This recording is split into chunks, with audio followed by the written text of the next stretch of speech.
Good morning students. चलिए आज start करते हैं आप लोग का अकाउंटेंसी का सबसे मेन और पहला चैप्टर।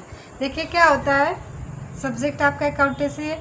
आज हम पढ़ेंगे चैप्टर, जैसे आपके क्लास में तो अभी जाएंगे तो मतलब ऐसे चैप्टर वो नहीं है, लेकिन ये बहुत इंपॉर्टेंट है। सबसे पहले यही पढ़ा जाएगा।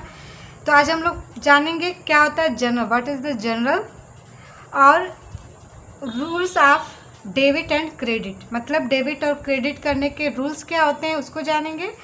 और आज जनरल, सबसे पहले जनरल समझिए क्या होता है।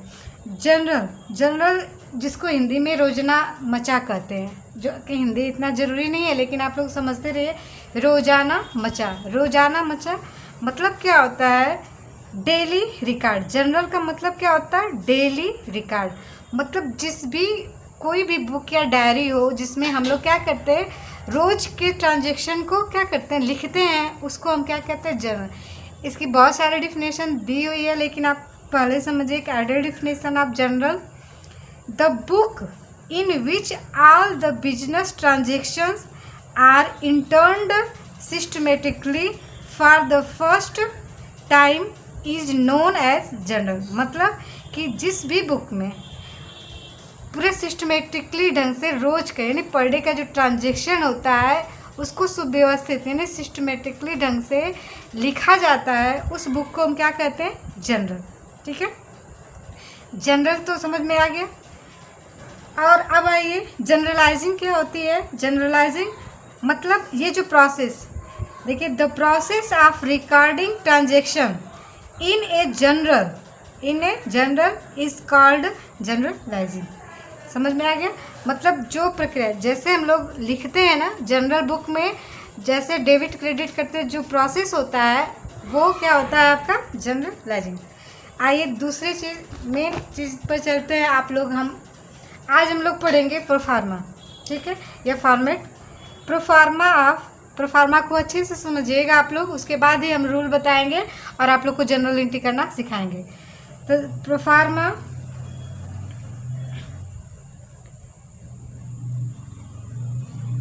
Proforma of general.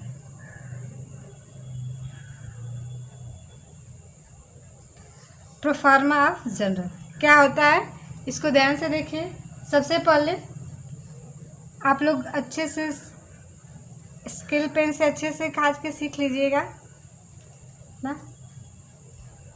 कॉलम बनाइए ऐसे। फर्स्ट कॉलम थोड़ा पतला होता है, इसमें हम लिखते हैं डेट। फर्स्ट कॉलम थोड़ा पतला, फिर उसके बाद एक कॉलम चौड़ा, ये वाला बीच वाला रखिएगा। ये थोड़ा पतला करेगा, इसका कोई ज़रूरत नहीं। प्रैक्टिकल जैसे हम लोग जब पढ़ते समय इसका कोई उतना वो नहीं रहता, लेकिन समझने के लिए ये होता है लेजर फ्योर, यानी खाता पृष्ठ संख्या।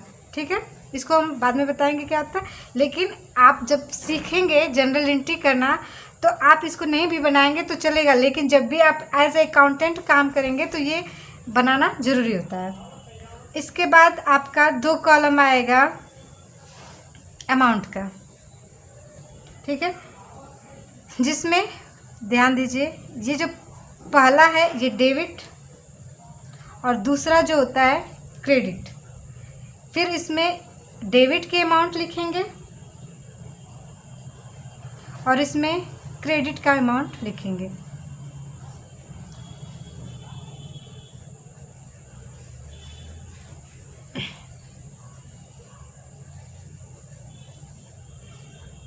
इतना समझ में आया। सबसे पहले ये जो आपका फर्स्ट कॉलम है ये होता है डेट का, यानी हम इसमें डेट डालेंगे कि कौन सी तारीख और कौन सा महीना रहता है इसमें। फिर ये जो दूसरा कॉलम बड़ा वाला आता है मेन, ये होता है पार्टिकुलर। ये क्या होता है, पार्टिकुलर्स, यानी कि इसमें जो ट्रांजैक्शन होते हैं उनको हम दिखाते हैं। ये आपका कौन सा कॉलम हो गया, नीचे ये फॉर्मेट है, ये नहीं रहेगा उसमें, लेकिन ये कॉलम का दे रहे हैं हम। ये आपका फर्स्ट कॉलम है, ये आपका सेकंड कॉलम, ये आपका थर्ड है, ये आपका फोर्थ कॉलम, ये आपका 5 कॉलम। यानी कि आपके फॉर्मेट में कितने कॉलम है, 5 कॉलम। तो पहला डेट हो गया, सेकंड पार्टिकुलर हो गया, थर्ड आपका लेजर फ्यूल, और चौथा कॉलम है डेबिट साइड, और पांचवा कॉलम है क्रेडिट साइड। ये तो ऊपर का आपका है। अब देखिए, अब डेट में क्या डालते हैं हम? ईयर, मतलब किस साल, ईयर डालेंगे। फिर मंथ और डेट। समझ में आ गया? यानी कि 1 अप्रैल 2003, 1 अप्रैल 2016, 18 जो भी होता है वो डालेंगे। फिर यहाँ पे, यहाँ से देखिए ध्यान से इस चीज़ को, यहाँ जो खींचे पहला जो होता है नेम ऑफ द अकाउंट, मतलब जो भी अकाउंट आपका रहेगा वो नेम ऑफ द, ये फॉर्मेट है। एग्जाम्पल में जब पढ़ाएंगे तो आपको अच्छे से समझ में आएगा। आप लोग फॉर्मेट बना लीजिएगा और इसको तैयार रखिएगा। कल हम लोग जनरल एंट्री शुरू कर देंगे, आज अभी बस नियम पढ़ेंगे। द अकाउंट, पहले यहाँ पे नेम ऑफ द अकाउंट, ठीक है। उसके बाद यहाँ पे देखिए डैश करके यहाँ लिखेंगे debit. Name of the account मतलब जो अकाउंट डेबिट होता रहेगा उसको ऊपर लिखते हैं। दूसरी चीज़ ध्यान दीजिए, उसके बाद जो क्रेडिट होगा उसको हम लोग थोड़ा सा यहाँ पे गैप करेंगे। ये चीज़ बच्चे नहीं सीख पाते हैं। हम जब 11th क्लास में पढ़ा रहे थे तो बहुत से बच्चे इसको लिख ही नहीं पा रहे थे। तो आप लोग ध्यान दीजिएगा कि डेबिट तो यहाँ से शुरू होगा, डेबिट वाला, लेकिन जो क्रेडिट होता है वो यहाँ से करेंगे। और टू, दूसरी लाइन थोड़ा सा यहाँ पे स्पेस क्या करेंगे, हम छोड़ेंगे। देखिए जैसे छोड़े हैं।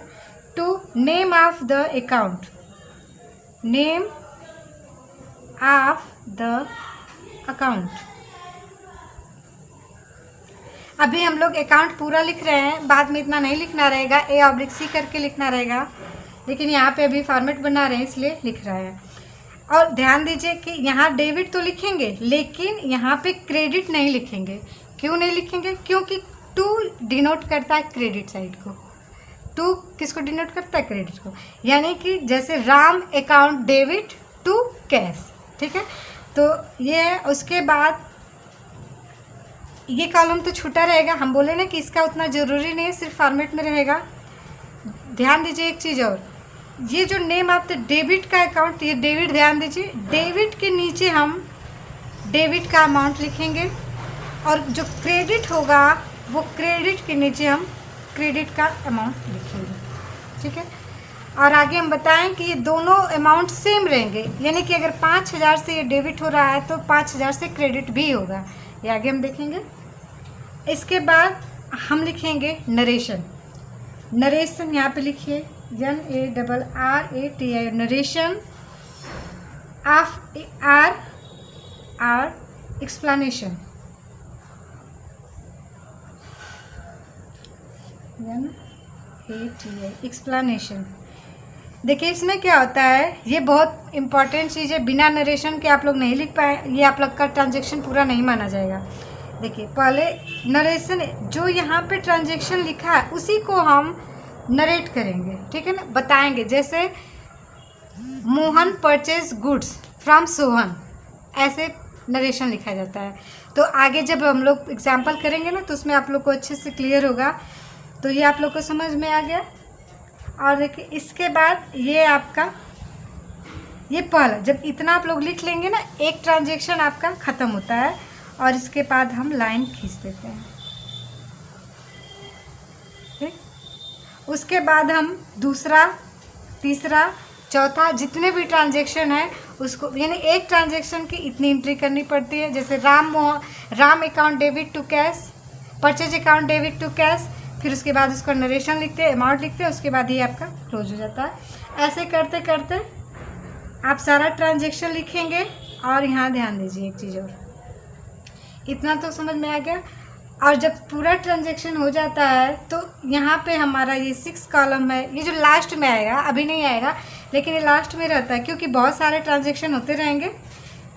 ये 6 कॉलम आपका आएगा टोटल, यानी ग्रैंड टोटल, ठीक है। और याद रखिए इसमें तो दिया नहीं है, जब हम लास्ट में जोड़ते हैं तो ये हमारा जो अमाउंट का कॉलम होता है ये डबल लाइनर होता है। आगे की चीज़ें हम लोग और अच्छे से समझेंगे।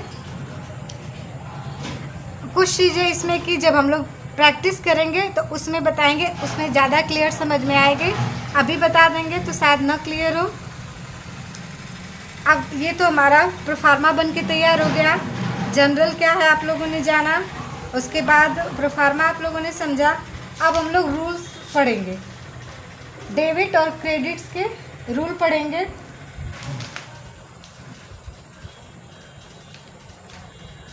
देखिए आपकी बुक में जैसे rules of debit and credit के दो होते हैं। जैसे पहला होता है आपका, पहला जो हम लोग पढ़े ट्रेडिशनल रूल होता है, एक सेकेंड आ गया मॉडर्न रूल। तो सबसे पहले समझने के लिए, सारे ट्रांजेक्शन को समझने के लिए हमको बहुत अच्छा लगता है ट्रेडिशनल रूल, जिसमें आप कम से कम क्या एसेट्स है, क्या लायबिलिटी है, ये सब चीज़ें क्लियरली हो जाएंगी। तो उसके बाद जो मॉडर्न रूल है वो एक दिन में आप लोग समझ लेंगे। तो सबसे पहले हम लोग पढ़ेंगे ट्रेडिशनल रूल। तो चलिए यहीं पे पढ़ लेते हैं। देखिए rules of debit and credit in general. यहाँ देखिए रूल्स डेबिट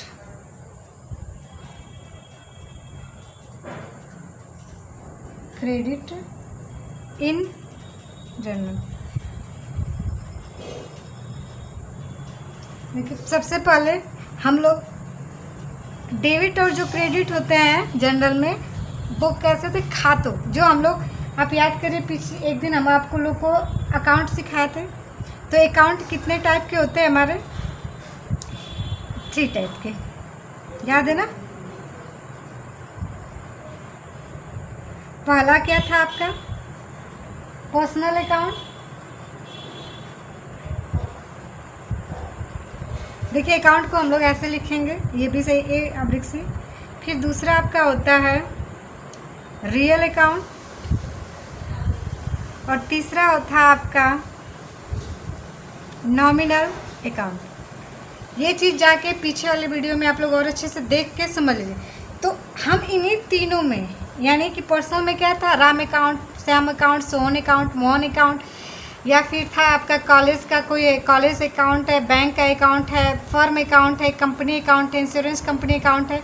ये था पर्सनल में। रियल में क्या था, सारे एसेट्स आते हैं, जैसे cash account, building account, furniture account. Nominal में आपके सारे एक्सपेंसेस, इनकम, प्रॉफिट, लॉस आते हैं। तो इतना चीज़ें आप लोग याद रखिएगा। उसके बाद हम लोग पढ़ेंगे इसके नियम। मतलब जब पर्सनल अकाउंट हो तब क्या नियम होता है, देखिए लिखिए इसमें, debit the receiver, debit the receiver, debit the receiver, यानी हिंदी में इसको समझा देते हैं, पाने वाला, जो पाने वाला होता है ना, पाने वाले को क्या कहेंगे हम, डेबिट। ये चीज़ समझने के लिए, जो पाने वाला होगा वो हमेशा क्या होगा, डेबिट होगा पर्सनल अकाउंट में। सेकंड है इसका, तो डेबिट तो समझ आया, लेकिन क्रेडिट, क्रेडिट द गिवर, और जो देने वाला होगा वो हमेशा क्या होगा, क्रेडिट होगा। यानी कि पाने वाले को डेबिट करेंगे और जो देने वाला होगा उसको हम क्या करेंगे, क्रेडिट करेंगे। देने वाले को क्रेडिट, इसको आप लोग को याद करना है। आज इस वीडियो को देखने के बाद आप लोग याद कर लीजिएगा, तभी हम कल से आपको समझाएंगे। यानी पर्सनल अकाउंट का रूल क्या हो गया, डेबिट द रिसीवर और क्रेडिट द गिवर। यानी पाने वाले को डेबिट करते हैं और देने वाले को क्रेडिट करते हैं। ये आप लोग रट डालिएगा। अब चलिए रियल अकाउंट। रियल अकाउंट में क्या होता है, जैसे क्या होगा, राम ने मोहन को दिया, ये दोनों पर्सनल अकाउंट है। तो राम ने मोहन को 500 रुपये दिए, तो राम देने वाला है और मोहन कौन है, पाने वाला। तो जो देने वाला वो क्रेडिट होगा और मोहन जो पाने वाला है वो क्या होगा, डेबिट होगा। तो हम लोग पहले डेट लिखेंगे, Mohan account debit to Ram account, यानी कि टू किसको डिनोट करता है, क्रेडिट को। आगे और अच्छे से समझ में आएगा। अब देखिए रियल अकाउंट का नियम क्या होता है, डेबिट व्हाट कम्स इन होता है, डेबिट व्हाट कम्स इन।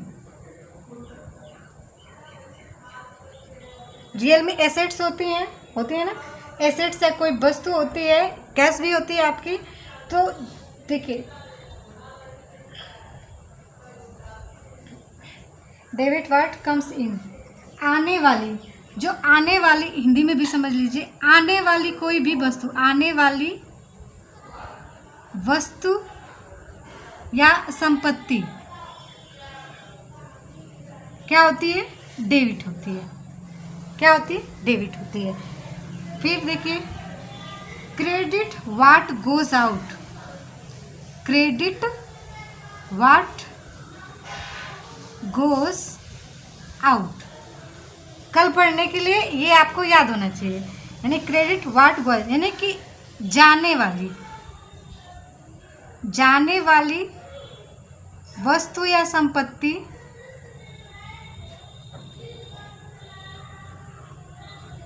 क्या होती है, क्रेडिट होती है। एग्जाम्पल से समझिए, जैसे हम फर्नीचर खरीदा, 10,000 रुपये का क्या क्या फर्नीचर खरीदा, तो ध्यान दीजिए फर्नीचर वो भी एसेट्स है और कैश दे रहे हैं तो वो भी एसेट्स है। तो जो फर्नीचर खरीदा, फर्नीचर आ रही है तो व्हाट कम्स इन, यानी फर्नीचर डेबिट हुआ। और जब फर्नीचर आप खरीदते हो तो पैसा देते हो, यानी कि जो कैश वो भी एसेट्स, वो क्या हो रही है, जा रही है, तो वो क्रेडिट, यानी furniture account debit to cash account. अब हम चलते हैं नॉमिनल अकाउंट में। डेबिट यानी debit all expenses and losses, all expenses and losses,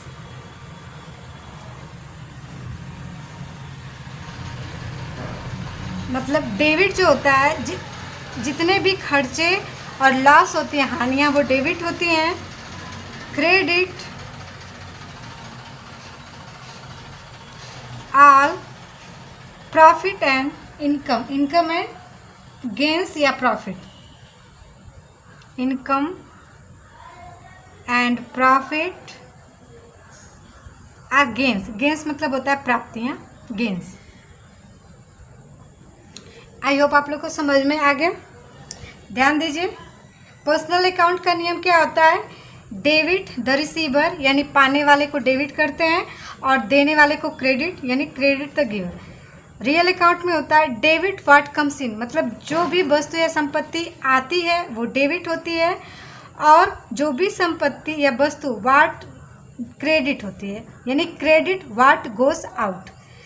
nominal account का क्या नियम होता है, debit all expenses and losses, credit all income and profit. एक चीज़ और ध्यान दीजिए, यहाँ पे देख लीजिए, जो डेबिट होता है उसका शॉर्ट फॉर्म होगा DR, क्रेडिट जो होता है उसका शॉर्ट फॉर्म होगा CR, अकाउंट जो होता है आपका उसका शॉर्ट फॉर्म होगा अकाउंट। समझ में आ गया आप लोग को? चलिए इसको आप लोग अच्छे से याद कर लीजिएगा, कल हम लोग सीखेंगे जनरल एंट्री करना।